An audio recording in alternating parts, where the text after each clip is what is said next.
आप देख रहे हैं डीडी न्यूज पर इस वक्त। जैसा ब्रेक पर जाने से पहले बताया था कि वही एसआईआर और चुनाव आयोग का ही सवाल है, लेकिन अब सवाल पश्चिम बंगाल का है, क्योंकि एसआईआर पर ममता क्या खुली धमकी दे रही हैं। चुनाव आयोग के वोटर शुद्धिकरण से घबराई ममता बनर्जी की धमकी।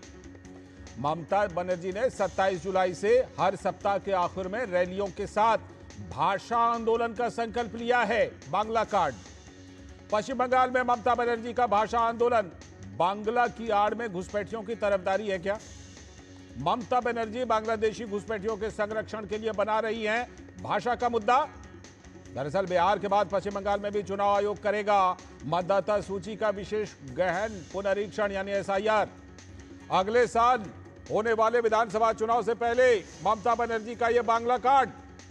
ममता बनर्जी ने चुनाव आयोग को मतदाताओं के नाम हटाने के खिलाफ धमकी दे दी है। कह रहे हैं घेराव करेंगे।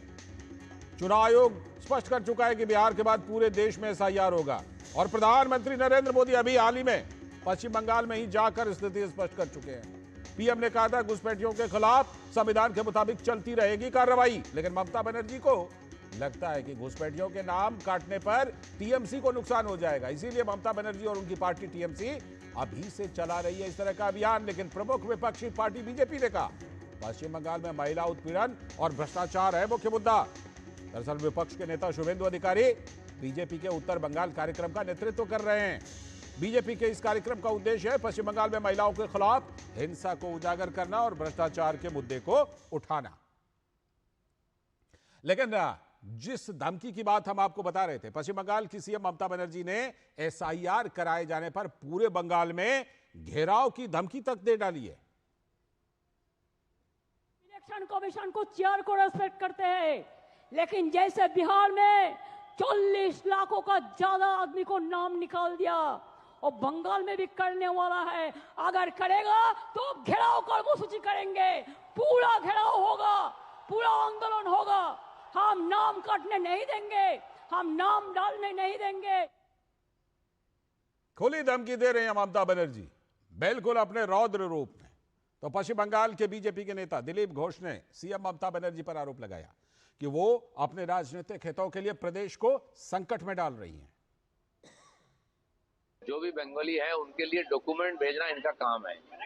एनआरसी के अंदर कोर्ट का आदेश है, वो नहीं भेज रही हैं, तो वहाँ के बंगाली, और इसलिए उनको प्रॉब्लम हो रहा है। अब पूरा देश में बंगाली, इसलिए प्रॉब्लम हो रहा है कि ममता बनर्जी जो घुसपैठिया ला रहे हैं बांग्लादेश से रोहिंग्याओं को, उससे लोगों का संदेह बढ़ा कि बांग्लाभाषी बना ही सब बांग्लादेशी है। तो आप बांग्लादेशी बांग्लाभाषी में फर्क करिए, दोनों को मत मिलाइए, अपना राजनीतिक हित के लिए देश को संकट में डाल दें। और कांग्रेस के नेता अधीर रंजन चौधरी भी कह रहे हैं कि ममता सरकार बंगाल में बंगाली और नॉन बंगालियों का ध्रुवीकरण करवा रही है। ममता बनर्जी चाहती है कि सारे बंगाल के लोग इकट्ठा हो जाए, उनके तरफ उनके पक्ष वोट डाले। बंगाल में बंगाली और नॉन बंगाली को ये एक ध्रुवीकरण करना चाहते हैं। जैसे हिंदू मुसलमान की ध्रुवीकरण करना उनकी आदत होते हैं, उस तरह इस बार सिर्फ हिंदू मुसलमान की ध्रुवीकरण की साथ साथ बंगाल में बंगाली और बंगाल नॉन बंगाली, ये दोनों में जो गैर बंगाली और बंगाली दोनों के बीच ये दरार पैदा करना चाहते हैं। ये हमारे लिए हानिकारक है। तो आखिर ममता बनर्जी इतनी आक्रामक क्यों है? क्या offence is the best defence की रणनीति अपना रही हैं? सीधे चलते हैं कोलकाता, जहां पर हमारे संवाददाता प्रसेनजीत बख्शी हमारे साथ इस खबर पर चर्चा के लिए जुड़ चुके हैं। दादा, हिंदी में शब्द है विडंबना, उसको आप अंग्रेजी में आयरनी बोल लीजिए, एक कंट्रास्ट बोल लीजिए। शहीद दिवस, हम सब जानते हैं कि क्या हुआ था, किस मुद्दे पर हुआ था। यही घुसपैठियों का ही मुद्दा था जिस पर बंगाल में पुलिस ने गोली चलाई थी। कांग्रेस के नेता शहीद हुए थे, ममता बनर्जी उस समय कांग्रेस में थी, और आज उसी शहीद दिवस का इस्तेमाल कर रही हैं घुसपैठियों का समर्थन करने के लिए और चुनाव आयोग को धमकी देने के लिए। देखिए लालचंद, इसमें पहले तो मैं बता दूं कि जिस तरह से दिलीप घोष ने एक बात कहा, जो आपने सुनाया अपने दर्शकों को, वो काफी जरूरी है पूरे देश को समझना कि बंगाली हिंदुस्तान की और बंगाली बांग्लादेश की, इन दोनों की फर्क समझना काफी जरूरी है, पूरे देश को समझना जरूरी है।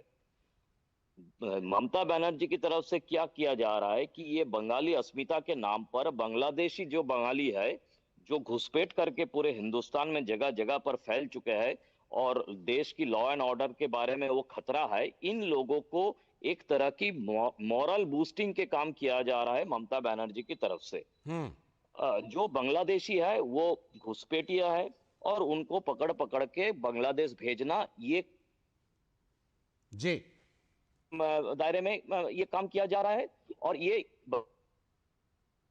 से जो कुछ भी हो रहा है उसके बाद ये एजेंसी का ये इनपुट क्या बन सकता है देश के लिए, और इन्हें बाहर पूरे बंगाल के बाहर जितने सारे प्रदेश है, हर करोड़ों की संख्या में बंगाली है जो काम कर रहे हैं, अलग अलग से स्किल्ड लेबर से अनस्किल्ड लेबर तक। ठीक है। उसमें से करीब इधर उधर अभी तक पकड़ा गया है।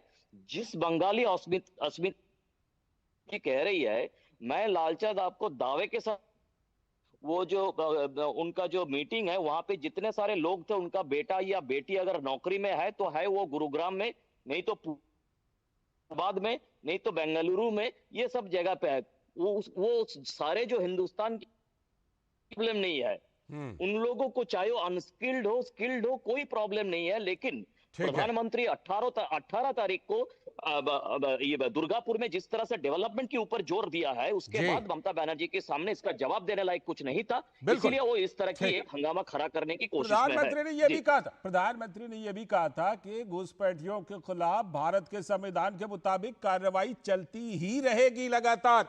एक बात और दादा एकदम क्लियर करने की जरूरत है, बांग्ला बोलने वाला पश्चिम बंगाल का भारतीय नागरिक भी हो सकता है और बांग्ला बोलने वाला बांग्लादेश का घुसपैठिया भी हो सकता है। तो ऐसे में बांग्ला कैसे मुद्दा बन जाएगा, बांग्ला भाषा?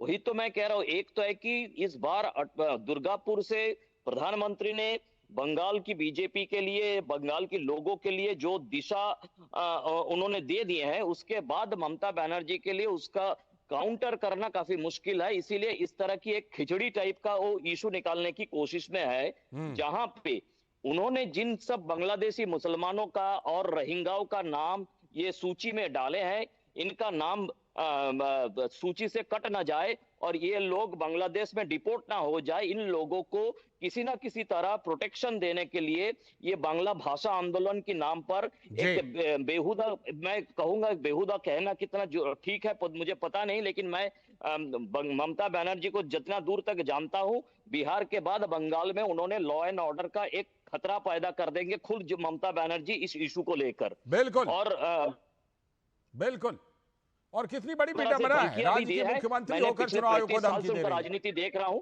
ठीक है, ठीक है। तो ये होने जा रहा है, तो ये काफी चिंता की बात है।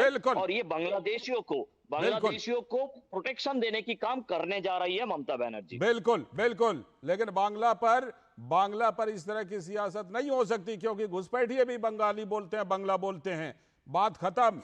प्रधानमंत्री भी साफ कर चुका है, चुनाव आयोग भी साफ कर चुका है, संविधान के मुताबिक चलेगी कार्रवाई। फिलहाल बहुत बहुत शुक्रिया दादा जुड़ने के लिए।